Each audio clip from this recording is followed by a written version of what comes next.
श्री राधे राधे। भक्तों, मनुष्य की श्रद्धा बहुत ऊंची होती है तब भक्त चरित्र का लाभ पूरा पूरा मिलता है। तब भी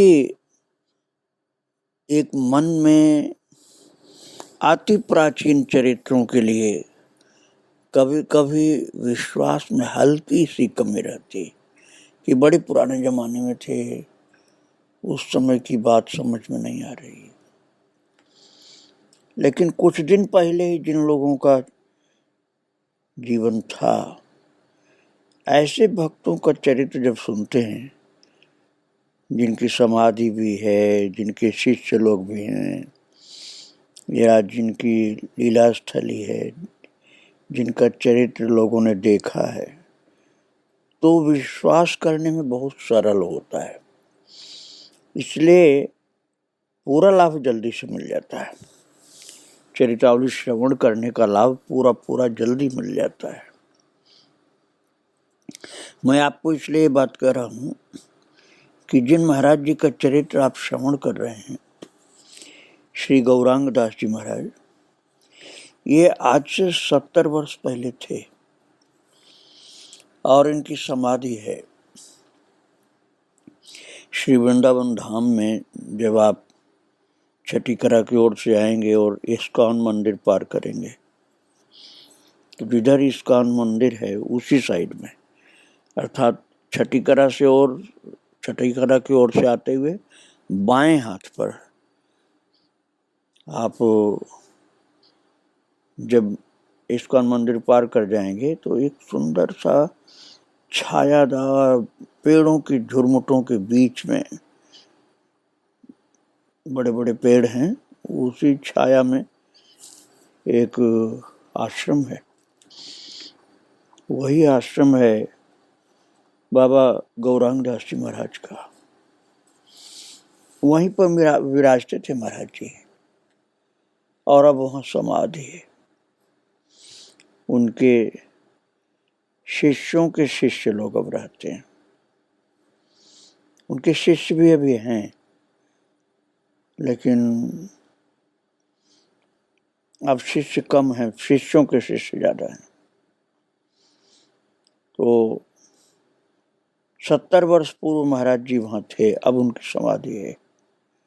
बड़े भाव से वहाँ मंदिर भगवान राधा कृष्ण का है, पूजा होती है, कीर्तन चलता रहता है, अच्छी सुंदर सी झांकी है वहाँ की।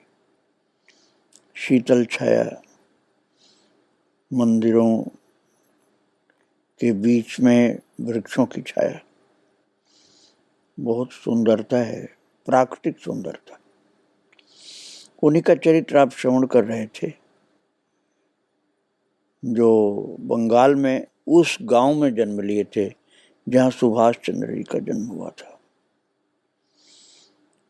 कल आप इनकी बचपन की बात सुन रहे थे।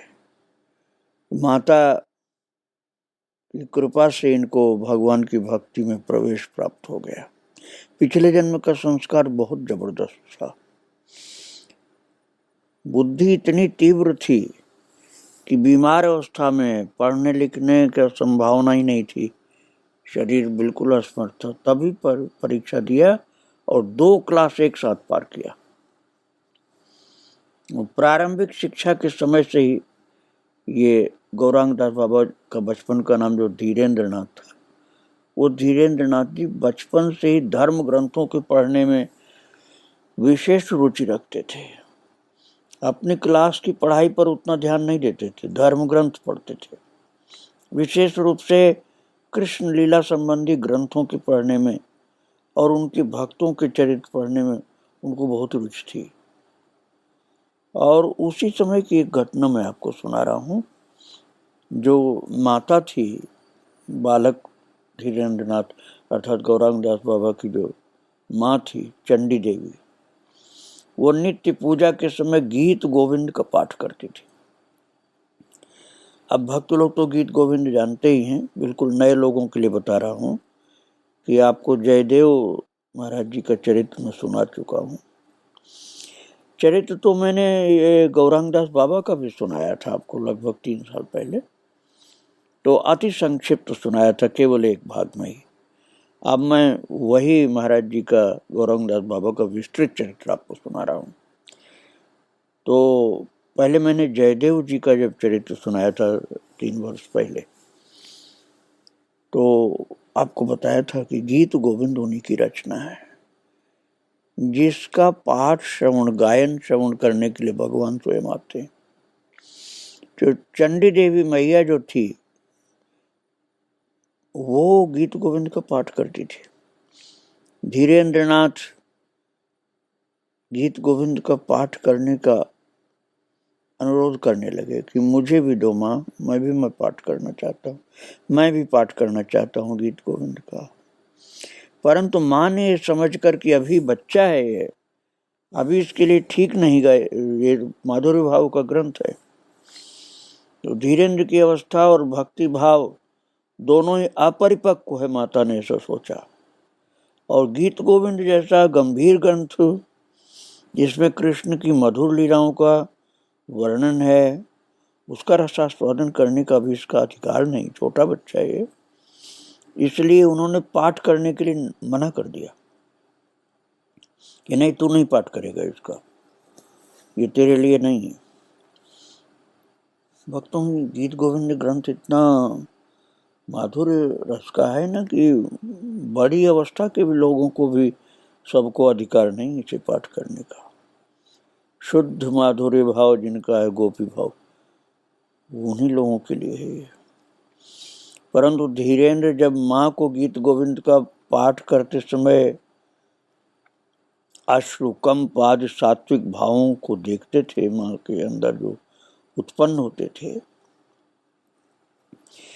तो बालक धीरेन्द्र के मन में बहुत अच्छा लगता था कि माँ के अंदर तो बहुत प्रेम है।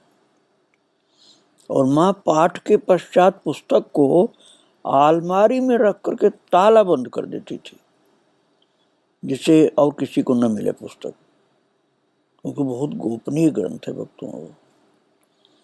तो एक दिन धीरेन्द्र के हाथ माँ की चाबियों का गुच्छा पड़ गया और उन्होंने चुपके से ताला खोल करके गीत गोविंद पुस्तक निकाल ली और पढ़ने लगे। पढ़ते पढ़ते वे माधुर्य लीला रस में इतना डूब गए, गोपी भाव में इतना डूब गए महाराज गौरांग दास बाबा, छोटे से बच्चे जब थे तब की बात है, धीरेन्द्र नाथ उस समय नाम था, इतना डूबे उस गीत गोविंद के सुंदर चरित्र में, भावपूर्ण स्थिति में, कि उनको अपनी सुध-बुध नहीं रही। और ऐसी अवस्था में माँ ने उन्हें देख लिया। उन्होंने धीरेन्द्र की तन्मयता को मन ही मन खूब सराहा, बड़ी प्रसन्न हुई माता। लेकिन फिर भी समझिए ये बच्चा है, अभी इस बात को क्या समझेगा जो गोपी का भाव है, इसलिए डांट डपट करके पुस्तक छीन ली। जब खुश हुई थी, लेकिन सोची कि अभी इसका अधिकार नहीं है, बालक है अभी, इसलिए डांट डपट के पुस्तक छीन ली। पर गीत गोविंद तो धीरेन्द्र के हृदय पटल पर अंकित हो चुका था। गीत गोविंद को आड़ में छिप कर पढ़ा था धीरेन्द्र नाथ ने। राधा कृष्ण की दिव्य लीलाओं के लिए उनका हृदय दिव्य लीला स्थली बन गया था। उनके वहां निरंतर हृदय में स्फुरण होने लगा। अब उस स्फुरण को कौन रोक लेता। बाल्यकाल से ही धीरेन्द्र सत्संग प्रेमी थे और सत्संग के हेतु प्रायः कलकत्ता के पास बेलूर मठ में श्री रामकृष्ण परमहंस और श्री विवेकानंद जी के कृपा पात्र श्रीमद स्वामी ब्रह्मानंद महाराज के पास जाया करते थे। भक्तों, उस समय जो विवेकानंद जी की शिष्या थी ना, सिस्टर निवेदिता, वो भी वहाँ रहती थी और धीरेन्द्र नाथ के प्रति उनका सहज मातृ प्रेम था। अर्थात धीरेन्द्र नाथ जी उनको माँ मानते थे सिस्टर निवेदिता को, और वो धीरेन्द्रनाथ बच्चे को अपना बच्चा मानती थी। तो वे घंटों उन्हीं के पास बैठ करके आनंद लेते थे, और माता उनको उपदेश देती थी। सिस्टर निवेदिता, जिनको भगनी निवेदिता भी बोलते थे, विवेकानंद जी की शिक्षा थी, ये बहुत महान थी। तो उनकी बहुत इच्छा थी कि धीरेन्द्रनाथ स्वामी जी से दीक्षा ग्रहण करें। तो एक दिन इस उद्देश्य से वे स्वयं उन्हें स्वामी जी के पास ले गई, पर स्वामी जी ने उन्हें देखकर कहा, अरे ये तो महान वैष्णव है, ये बहुत महान वैष्णव है बालक, किसी वैष्णव गुरु से इसकी दीक्षा होगी, मुझसे दीक्षा मत दिलवाओ इसको, शुद्ध वैष्णव है, इसलिए किसी महान वैष्णव गुरु से दीक्षा इसकी होगी। एक दिन धीरेन्द्रनाथ को कलकत्ता के बाग बाजार में हरिद्वार के सुप्रसिद्ध सिद्ध महात्मा श्री भोलानंद गिरी जी महाराज के आगमन का संवाद मिला। तो वे स्वामी जी के दर्शन करने गए, उनके व्यक्तित्व से बहुत प्रभावित हुए, उनके पास बार बार जाने लगे। स्वामी जी उन्हें आदर और प्रेम सहित ब्रह्मचारी कहकर संबोधित करते थे। वे जहां जाते उन्हें अपने साथ ले जाते। थोड़े ही दिनों में धीरेन्द्र स्वामी जी के विशेष कृपा पात्र बन गए। उन्होंने उन्हें शिव मंत्र की दीक्षा दी और कहा, इस मंत्र का जप करते जाने से, जब लगातार जप करोगे तो तुम्हें अपने वैष्णव गुरु की प्राप्ति हो जाएगी और उन्हीं की कृपा से अभीष्ट वस्तु मिलेगी तुम्हें। अभी तो तुमको शिव मंत्र दे करके तुम्हारी यात्रा में तुमको आगे बढ़ा रहा हूँ, बाद में चल के वैष्णव गुरु मिल जाएंगे जिनसे तुम्हारे जीवन का अभीष्ट तुमको प्राप्त हो जाएगा। और भक्तों, कुछ दिनों बाद धीरेन्द्र और उनके छोटे भाई फणीन्द्र को उनके पिता ने अच्छी शिक्षा हेतु दार्जिलिंग के एक अच्छे हाई स्कूल में दाखिल करा दिया। वहां वे प्रसिद्ध क्रांतिकारी नेता ज्योतिन मुखर्जी के यहाँ रहने लगे। ज्योतिन मुखर्जी भी श्री भोलानंद गिरी महाराज के शिष्य थे, इसलिए वे धीरेन्द्र से छोटे भाई की तरह स्नेह करते थे। धीरेन्द्र भी उनका बड़े भाई की तरह से आदर करते थे।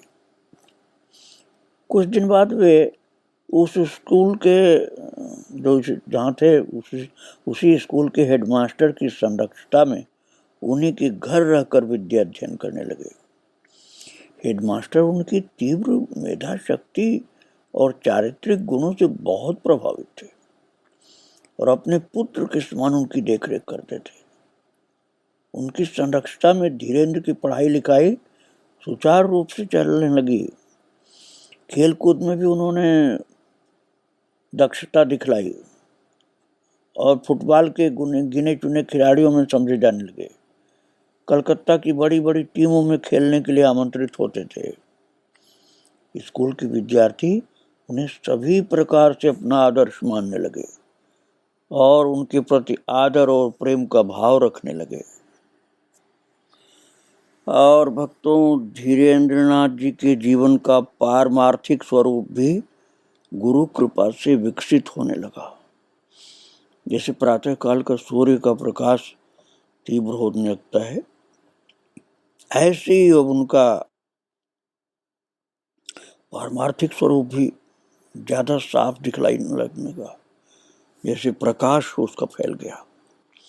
और सिद्ध गुरु ने मंत्र द्वारा उनके शुद्ध, सरल और प्रबल संस्कार युक्त हृदय में जो बीजारोपण किया था, वह अंकुरित, पल्लवित और पुष्पित होकर जादूगर के लगाए आम के वृक्ष के समान तुरंत फल देकर सबको आश्चर्य में डालने लगा। वे घर पर होते या स्कूल में, पढ़ते होते या खेलते होते, गुरु मंत्र का स्मरण ही करते रहते थे, इसलिए उनको समाधि लगने लगी। साधारणतः उनके अध्यापक और सहपाठी उनकी इस अवस्था को देखकर चिंतित रहने लगे। और उनकी धारणा थी कि वे किसी मानसिक व्याधि से पीड़ित हैं। परंतु श्री संत भोलानंद जी गिरी महाराज ने, जो अपने शिष्य ज्योतिन मुखर्जी के पास कभी कभी आया करते थे, उनको देखा तो सब कुछ शंका दूर कर दिया कि नहीं, बीमारी नहीं है, ये बालक असीमित मेधा शक्ति युक्त है। भक्तों, ये भोलानंद गिरी जो महाराज जी थे ना, बहुत इनके अंदर आध्यात्मिक शक्ति थी। वो जिनके घर आते थे, ज्योतिन मुखर्जी के घर, वो ज्योतिन मुखर्जी भी साधारण व्यक्ति नहीं थे। उनको बंग केसरी कहा जाता था, बंगाल का सिंह। बहुत देशभक्त थे, वो बड़े साहसी थे, बड़े पराक्रमी थे। उन्होंने एक बार बाघ से निहत्थे लड़ाई की थी, जिसके कारण वे बाघा जतीन के नाम से पुकारे जाने लगे। कितना साहस रहा होगा इनके अंदर। ब्रिटिश गवर्नमेंट के लिए वो सचमुच बाघ थे। बालेश्वर में ब्रिटिश सरकार से युद्ध करते समय वे उनकी गोली से शहीद हो गए थे। ब्रिटिश सरकार ने गोली चलाई उनके ऊपर, तब शरीर छूट गया, शहीद हो गए। ज्योतिन मुखर्जी की बात मैं आपको सुना रहा था। यहीं के पास वो सिद्ध पुरुष आते थे, भोलानंद जी, जो धीरेन्द्र बालक के ऊपर बहुत कृपा किए थे।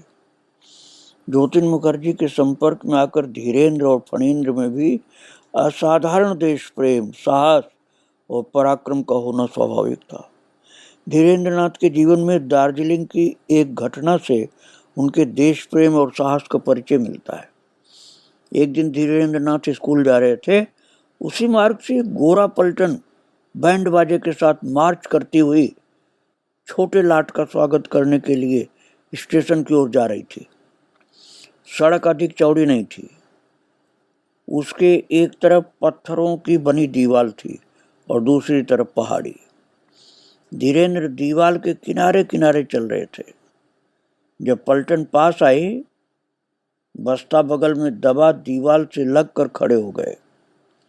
लेकिन महाराज, उस समय जो सिपाही होते थे ना ब्रिटिश फौज के, वो बड़े अमानवीय व्यवहार करने वाले होते थे, निर्दयी होते थे। तो उन गोरे सिपाहियों ने मार्च करते करते, वो बच्चा चिपका हुआ खड़ा दीवार से, लेकिन कोई तो पीठ पर बंदूक की बट से प्रहार कर जाते, कोई बूट से ठोकर मार जाते कि ये कहाँ से चिपक गया रास्ते में हमारे, और कोई गाली देते हुए जाते थे। कुछ देर धीरेन्द्र धैर्य धारण करके अपमान और चोट सहते रहे, पर पलटन लंबी थी। कितनी देर तक सिपाहियों की बंदूक और बूटों का शिकार बन के दीवार के सहारे खड़े रहते। उन्होंने धीरे धीरे दीवार का एक एक पत्थर निकाला और अपने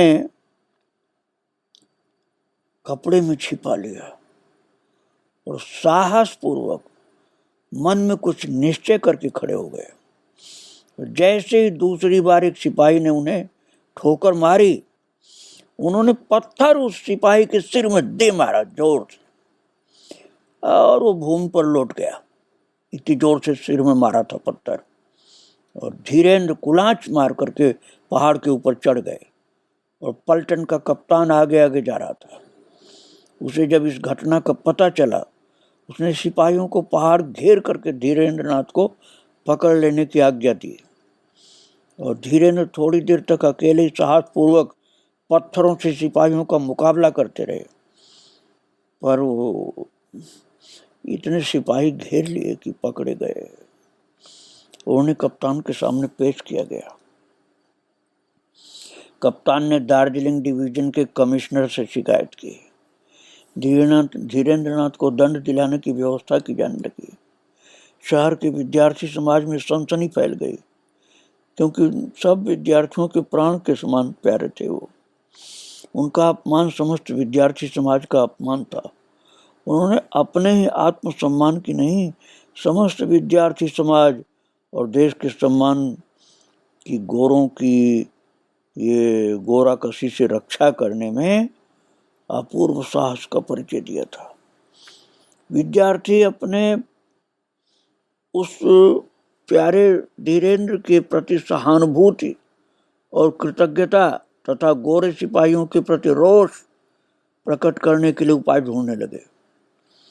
इसी बीच भोलानंद गिरी महाराज दार्जिलिंग पधारे। धीरेन्द्र उनके दर्शन के लिए गए। बाबा अभी पधारे ही थे और उनसे वो घटना जो मैंने आपको सुनाया अभी कि जिस तरह से सेना ने उनके साथ किया था कुव्यवहार, वो घटना बाबा को सुना दी गई। पर धीरेन्द्र नाथ को देखते हुए बोले, तू तो सिंह का बच्चा है, थोड़े से गीदड़ तेरा क्या कर सकते हैं? तेरे पीछे समर्थ गुरु का बल है, फिर चिंता किस बात की है? और महाराज गुरु का आशीर्वाद फलीभूत हुआ। कमिश्नर साहब ने विद्यार्थियों में बढ़े हुए रोष के कारण धीरेन्द्र के अपराध की जांच करके दंड देने का भार हेडमास्टर पर छोड़ दिया और धीरेन्द्र नाथ का संकट गुरु कृपा से सहज में टल गया। भक्तों, महापुरुषों का क्रियाकलाप बड़ा विलक्षण होता है। वे सांसारिक आचार विचार और विधि निषेध से परे एक अलौकिक भावराज्य में विचरण करते हैं। उन्हें जब किसी प्रकार का उद्दीपन होता है तो जैसे वही मूर्तिमान स्वरूप हो जाते हैं वो। और धीरेन्द्र नाथ के व्यक्तित्व में निश्चय ही कुछ विशेषता ऐसी थी जो भोलानंद गिरी महाराज के वात्सल्य प्रेम को जगाने में उद्दीपन का कार्य करती थी। कभी कभी वात्सल्य में इतना डूब जाते थे महाराज सिद्ध पुरुष भोलानंद जी कि बच्चे को गोद में लेकर मां के समान अपनी छाती से दूध पिलाने की चेष्टा करने लग जाते थे। और जब विरक्त शिरोमणि परमहंस भोलानंद गिरी महाराज का स्नेह इस प्रकार धीरेन्द्र नाथ को प्राप्त होने लगा तो सबका ध्यान गया कि बच्चा असाधारण है, एक सिद्ध पुरुष का इतना बड़ा वात्सल्य इसको प्राप्त हो रहा है। तो जैसे सबका प्यारा कृष्ण कन्हैया सबकी आंखों का तारा, ऐसे बन गए धीरेन्द्र नाथ जी। थोड़े से संपर्क से ही कभी कभी वे लोगों के मन प्राण चुरा लेते थे और उनके स्नेह का रिश्ता जोड़ लेते थे। बड़ी विलक्षण इनके अंदर आध्यात्मिक शक्ति प्रकट हो गई। उनके विद्यार्थी जीवन में इस प्रकार के अनेक उदाहरण मिलते हैं कि जब लोग खींचे चले आते थे इनकी तरफ। एक बार वे रेलगाड़ी से कलकत्ता जा रहे थे। उस गाड़ी में एक वृद्ध पठान भी था। उसने धीरेन्द्र नाथ को अपने पास बैठा लिया। वो उनसे इतना आकृष्ट हुआ कि उन्हें बहुत से फल मेवे, बालक धीरेन्द्र नाथ जो भी विद्यार्थी थे, वो पठान खूब फल मेवे खिलाया और अपना स्नेह भी प्रकट किया। गाड़ी से उतरते समय उसने उनका नाम और पता लिख लिया। कई वर्ष बाद वही पठान पूछता पूछता उनके घर आया और उन्हें देखते ही उसके नेत्रों से प्रेम की आंसुओं की धारा चल पड़ी और उन्हें गोद में उठा करके उन्मत्त पागल की तरह से कमरे में नाचने लगा वो। और पिताजी को पठान के असाधारण प्रेम प्रकाश से बड़ा विस्मय हुआ और आनंद भी आया कि मेरे बच्चे को इतना ज्यादा ये मानता है, गोद में लेकर नाच रहा है। तो उन्होंने उसका पिताजी ने आदर किया और कृतज्ञता व्यक्त की। फिर धीरेन्द्र की इस मोहिनी शक्ति से उनके घर के पशु पक्षी तक प्रभावित थे। जब वे अपने पिता के साथ देवघर में रहते थे तब प्रायः घर की घोड़ा गाड़ी में बैठकर घूमने जाया करते थे।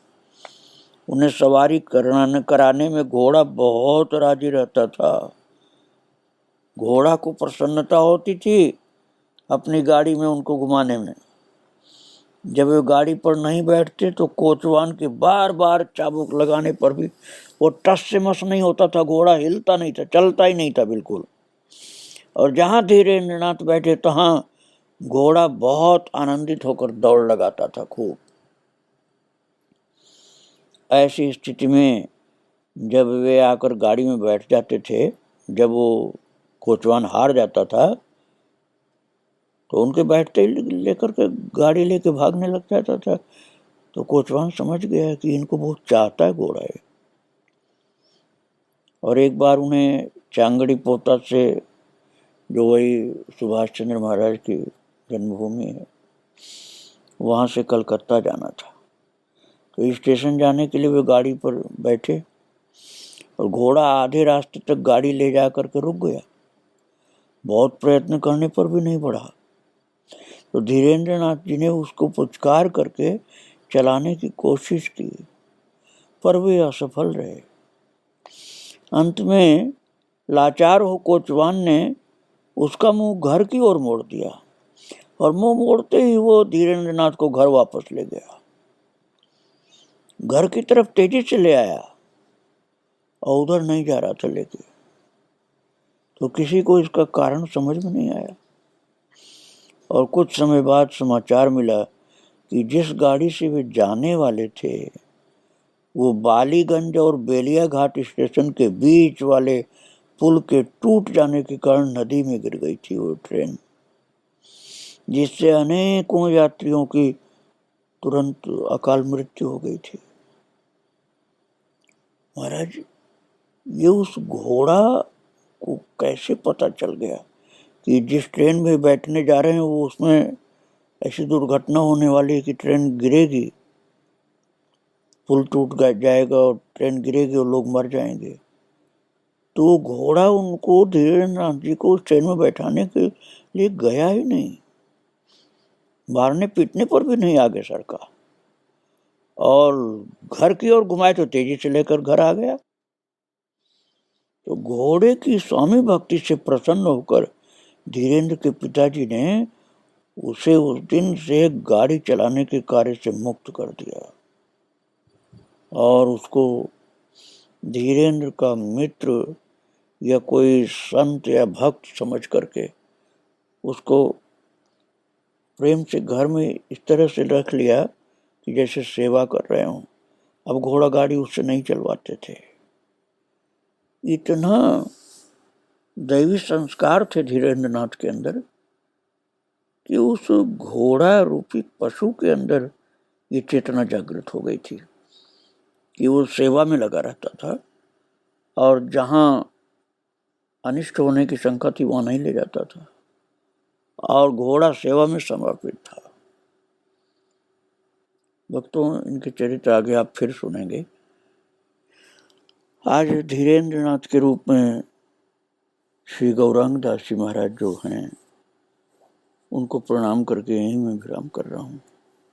श्री राधे राधे, जय श्री राधे राधे।